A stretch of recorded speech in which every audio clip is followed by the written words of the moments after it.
Welcome back to another instant reaction review from Copper Whiff Team. I'm here with Wooch. We've got producer Doodle on the desk. Your boy Griffs bringing you fucking straight after the main event, UFC 256. Jesus Christ! You can tell it was a good card. Listen to him talk. This card was insane, dude. Insanity. It was so crazy. Slump Sundays. I got my moccasins on.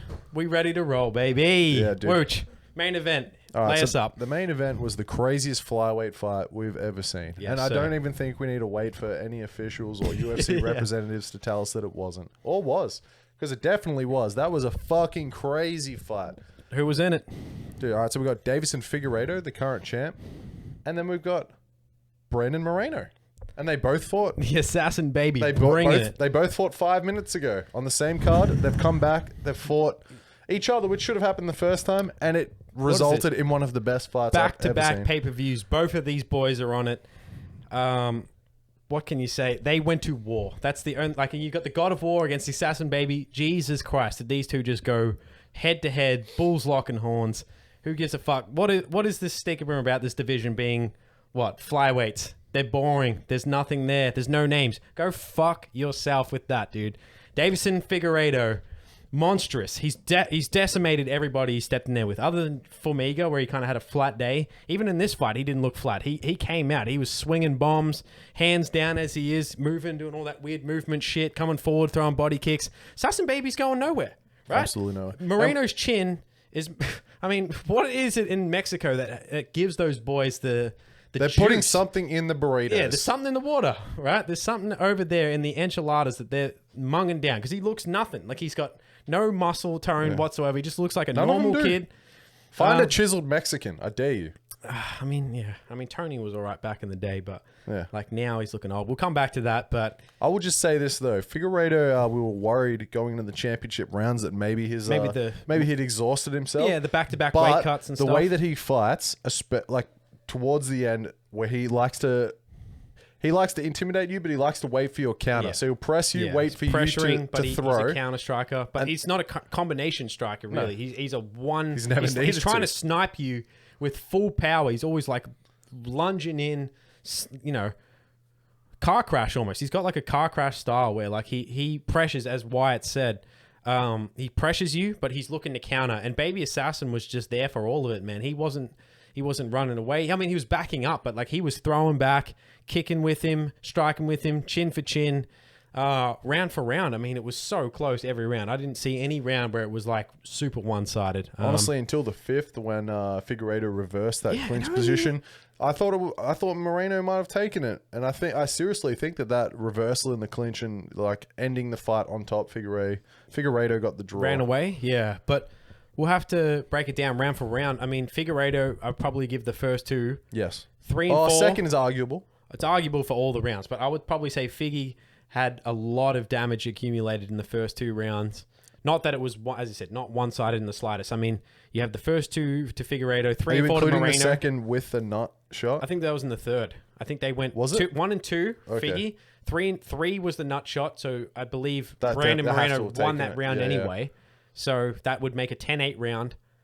Moreno wins the 4th. Yeah. And then I think Figueiredo brings it back to win the 5th, which would make it the draw. Do you think it's a shame that they were so patient in the 5th? Like it could have been one of the best fights of the year. Patient, or is it just the fact that the pace that they were setting for those 4 rounds was just impossible? I just wanted to see him just go a little bit harder in the 5th and close the fight with the same intensity, and it would have been one of the greatest fights of all time. Yeah, it's probably the greatest flyweight fight at the moment. I'm Jones, and my skin is still vibrating from this fight. Yeah, it was still sweating. And chaotic from start to... I mean, not even from start to finish. I mean, the 5th round was slower, but the boys were still hunting for it. Dude, you should see fucking producer Doodle's underarms right now. They're still moist. Yeah. Stank baby. Dude. Look, as you said, if there's no nut shot, maybe it goes to Figueiredo by split. But I mean, who doesn't want to see that fight every weekend for the rest of their lives? 100%. I can't. I mean, draw. There's no one else at flyweight unless they want it. Like, unless Cody wants to like jump in and, you know, flex on his like name value and somehow get in there. I don't want to see that, man. I don't want to see. I don't want to hear none of that. I want to see Figueiredo on the undercard of fucking McGregor and Poirier or something like that as like the co-main 5-round fight or something where there's a lot of eyes on it. But It's only, I don't know, it's maybe a month or so away now, maybe a month and a half away. So maybe it's not enough time for both boys to prep so. again. They both like took a large amount of hits. We haven't seen the significance of the damage yet. Yeah, Moreno looked like he had potentially like a broken orbital. Yeah. He looked like that in the second too. I remember saying that at the end. Yeah. Boys got banged up, but they both showed insane chins. They both showed insane durability to the body, from the body kicks, the body. The combination punching, which is what was, a lot of people would have pointed out that Moreno was going to combination punch. He was going to probably wait for Figueiredo to lunge in with one of his massive strikes that he likes to, fly in with. And then once he's pinned you against the cage, once he's entered, then he plants his feet and starts, swinging away and trying to catch you. But he opens the fucking fight with a spinning, hook kick or something. Spinning back kick to the body. Something ridiculous. It's like a wheel kick to the body, actually. The man's brimming with confidence from the get-go, but you could see that the confidence started to dwindle a bit once he realized Brandon Moreno wasn't going anywhere in this fight, man. He brought it to him. He brought it to the champion. It was a fucking spectacular fight. One of the best of the year. I don't know if it tops Weili Zhang versus Joanna, but it's close. Yeah. It's probably the second best. I'll tell you what comes out of this. Moreno's chin is going on potentially the Mount Rushmore of chins, dude. True. Figueiredo as well, man. He took some big shots from Moreno as well, and just didn't even I think Moreno didn't even look wobbled. A lot of his points come from his takedowns, because I don't think Figueiredo landed nearly as many. He took Figgy down at will, but it almost looked like Figgy wasn't really attacking. He got up quick. He wasn't really. He doesn't show that kind of takedown defense. It's almost like he invites the ground game because he knows he can just scramble back to his feet. Yeah. So Moreno did take him down, and he did sort of hold top control for maybe more than maybe 30, 45 seconds, and then Figueiredo just found a way to just jump straight back to his feet. A lot of the time it was just like, I'll just put my hand on your head and I'm going to get up now. Yeah, so I think the reason why Herzog took a point for the groin shot was not because it was multiple groin shots. I think it's because he got the eye poke first and then the groin shot, and I think he's like, nah, it's too many fouls. I actually kind of like that call that he did. It's hard in that sense where you take a point for a foul, but if you're not going to take a point off for a shot like that, what are you going to take? It sounded like a shotgun went off in the arena when he kicked him in the nuts. Third round, you could see it was not intentional, but it was a blatant shot to the groin. Like you could see Moreno's on the ground, curled up in a ball, coughing his guts up because it was like his nuts were sitting up in the in the bottom of his jugular right there, dude. Yeah, you've got the guttural coughs. Not fun.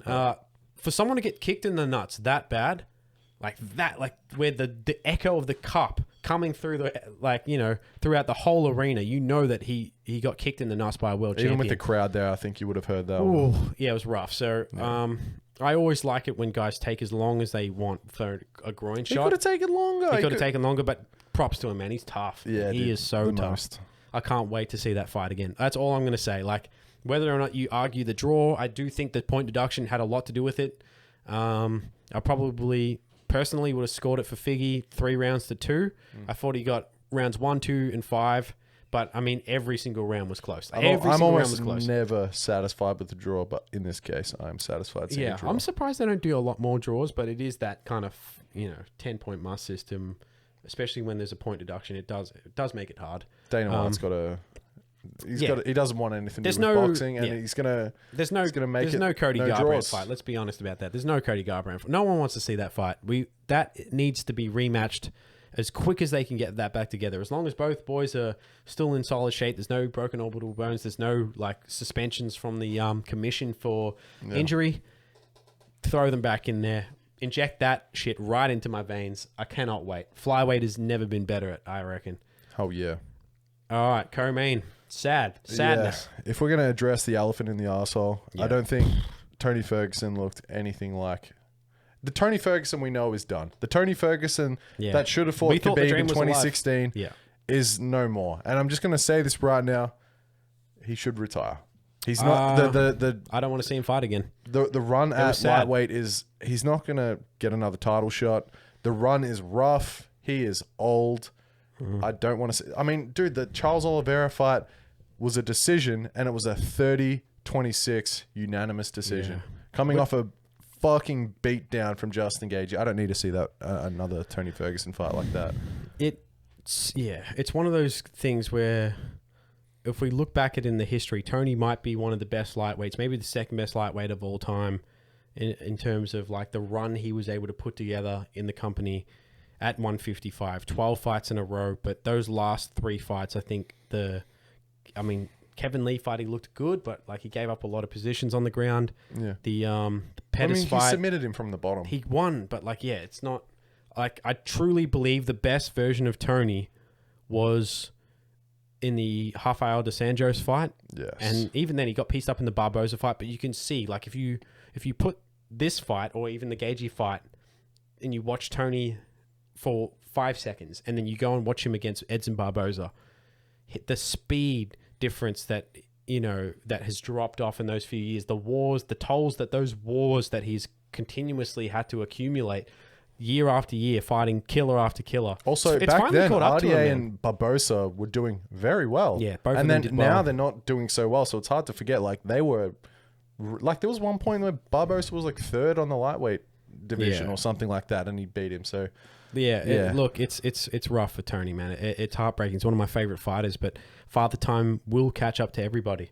And no matter how hard you train, no matter how unorthodox you are, no matter how many hours, 6-hour days training he does and whatever, you can't bring back that kind of like the gifts that he was given in his earlier years. It's called the prime. The speed has gone.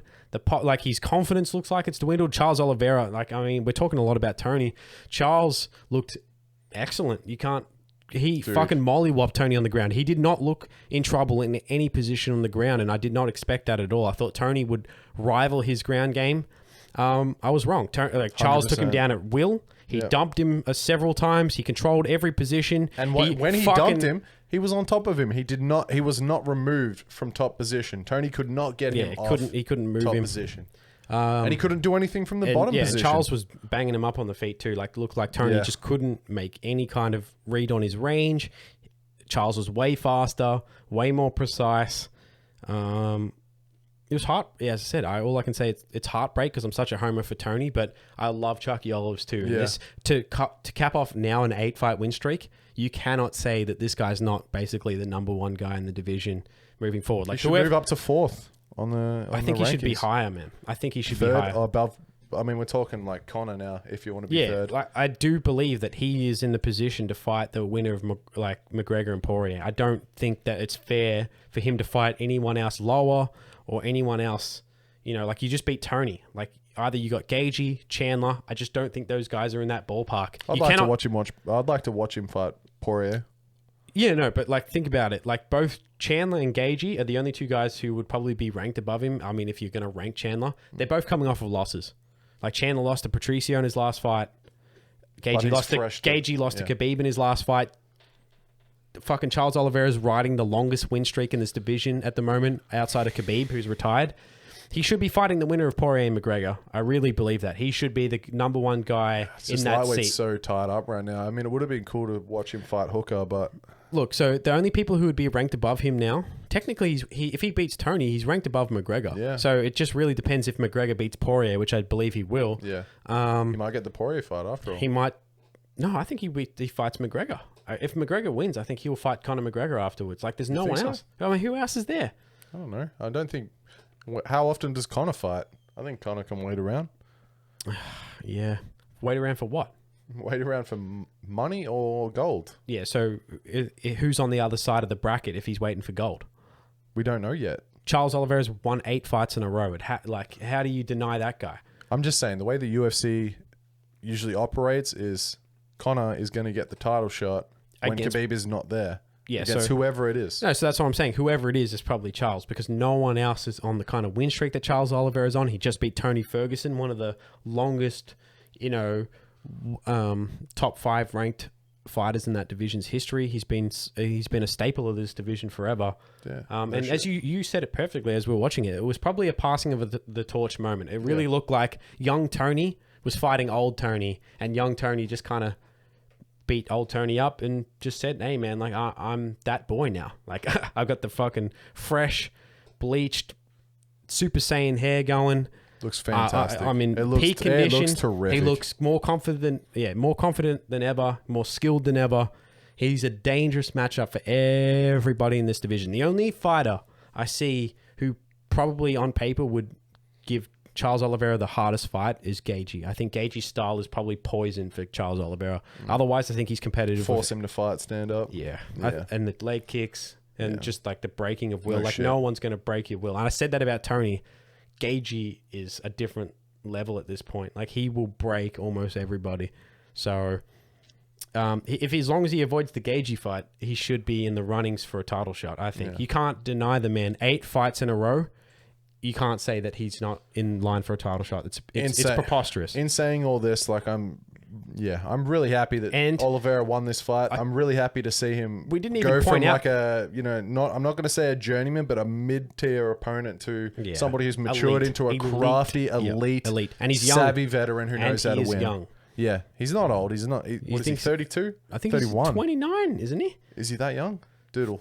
Hook us up. I thought he was in his late 20s. He could be 31, but like he's been fighting since he was 19, in like professionally at the at a high level. I think he debuted in the UFC when he was like 20, maybe 19, 20. So he's been doing this for like nearly 10 years, and he's finally hit his stride where like his level of athleticism and his skills on the ground were always excellent. 31. So I mean that's still really young. Yeah. He almost ripped Tony's arm out of the socket. I think it was the end of the first or second. First. End of the first. At the end of the first round, he had Tony in an armbar. It was one of the quickest transitions I've ever seen, too. Yeah. He was so close. The timer clicked out maybe 2 or 3 seconds before Tony's arm was getting ripped out of the socket. I mean, if he this is Tony fucking Ferguson, man. He tooled Tony on the ground. Yeah. There's no one who's coming to Charles Oliveira in this division. Unless you're Khabib Nurmagomedov, I don't think anyone's going close to Charles on the ground. It's just, can you beat him up in the stand-up? And right now, his stand-up looks more crisp than ever. Yeah. It's really the only hole in his game is the defense. And if, he's long, he's quick. Oh, that's a rough photo to look at. We're gonna have that down below to look at. Yeah, it's rough, man. Like, he went real hard. He had the arm tucked as well, and he was winching with his whole body to try and get it. When Tony is so tough, man. That guy, he wasn't tapping. He would rather have his arm snapped completely off rather than tap. He'd be, he'd go the Frank. I love Tony, man. I'm with you. I don't want to see him fight again. I don't want to see any of that. I want to see anyone else build their name off of Tony Ferguson. I did not want to see another Frank Mir moment there with the arm.